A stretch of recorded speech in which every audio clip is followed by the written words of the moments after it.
Hi, welcome to 7.06. Remember that what we're doing right now is we're talking about how changing the sample size can affect the standard deviation of our sample proportions.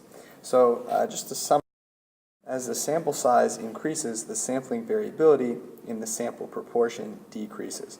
What that means is that the standard deviation of the sample proportions decreases. So what we're thinking about here is imagine that you are finding 30-person sample sizes, and all of a sudden you decide to change that and take a 100-person sample size.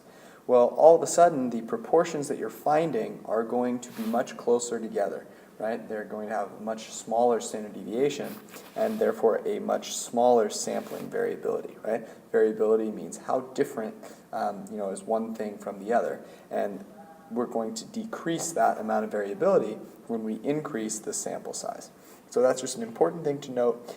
Here are a couple of questions for you to go ahead and try, and that will help you think about what does it look like when sample size is increased.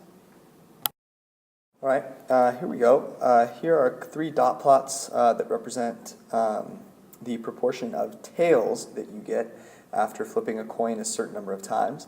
You don't need to copy down all three of these graphs, just an explanation for which number of flips goes with each dot plot. And make sure that your explanation includes using correct mathematical language like standard deviation, mean, and sample size. One more for you to try here. Again, you do not need to copy down the whole question. If you don't want to, you just need to get the bare basics down, and you don't need to copy down this graph here, but it might be helpful, and you definitely should recreate the graph, thinking about what it might look like. How will it be different if you sampled 50 students instead of 30?